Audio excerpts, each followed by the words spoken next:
বাংলাদেশ জাতীয়তাবাদী দল বিএনপি কেন্দ্র ঘোষিত কর্মসূচি অংশ হিসেবে কাপ্তাইয়ে বিএনপির নতুন সদস্য ও নবায়ন কার্যক্রম চলমান রয়েছে।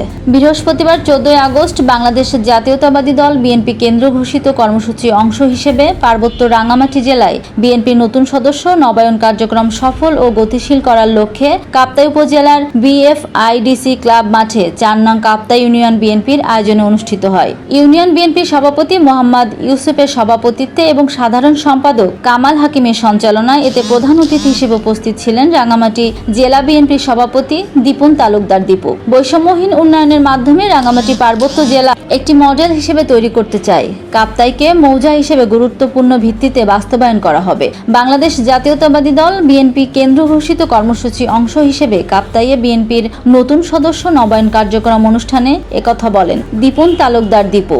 এ সময় আরও বক্তব্য রাখেন ও উপস্থিত ছিলেন রাঙ্গামাটি জেলা বিএনপির সহসভাপতি ডাক্তার রহমতুল্লাহ, যুগ্ম সম্পাদক ও সাবেক উপজেলা চেয়ারম্যান দিলদার হোসেন, আলী বাবর, কেন্দ্রীয় স্বেচ্ছাসেবক দলের সহ সাধারণ সম্পাদক মোর্শেদ আলম, কেন্দ্রীয় ছাত্র দলের যুগ্ম সম্পাদক সায়রা চন্দ্রা চাকমা, কাপ্তাই উপজেলা বিএনপি সভাপতি লোকমান আহমেদ, সিনিয়র সহসভাপতি হারুনুর রশিদ রতন, সাধারণ সম্পাদক ইয়াসিন মামুন, সিনিয়র যুগ্ম সম্পাদক আবু বকর সিদ্দিক আবু, সাংগঠনিক সম্পাদক ইথোয়াই মং মারমা, মিজানুর রহমান মিজান, জেলা বিএনপির প্রশিক্ষণ বিষয়ক সম্পাদক একরাম হোসেন বেলাল, জেলা বিএনপির শিশু বিষয়ক সম্পাদক পারুল আক্তার, বিদ্যুৎ শ্রমিক দলের সভাপতি মোহাম্মদ বেলাল, উপজেলা যুব দলের আহ্বায়ক জাহিদুল ইসলাম জাহিদ, সদস্য সচিব ইব্রাহিম হাবিব মিলু, উপজেলা সদস্য দলের স্বেচ্ছাসেবক দলের সভাপতি জাকির হোসেন, কৃষক দলের সভাপতি ইকবাল হাসান মাসুদ, তাঁতি দলের সাধারণ সম্পাদক তরিকুল্লাহ, ইউনিয়ন কৃষক দলের সভাপতি নূর জামাল, উপজেলা ছাত্র দলের আহ্বায়ক সেকেন্দার আলী রাসেল, বাংলাদেশ জাতীয়তাবাদী যুবদল নেতা সালাউদ্দিন রুবেল সহ উপজেলা বিএনপির ও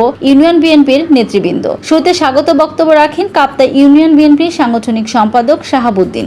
এ সময় বক্তারা বলেন, কেন্দ্র ঘোষিত কর্মসূচি অংশ হিসেবে বিএনপির নতুন সদস্য ও নবায়ন কার্যক্রমে সকলকে স্বতঃস্ফূর্তভাবে অংশগ্রহণের আহ্বান জানান।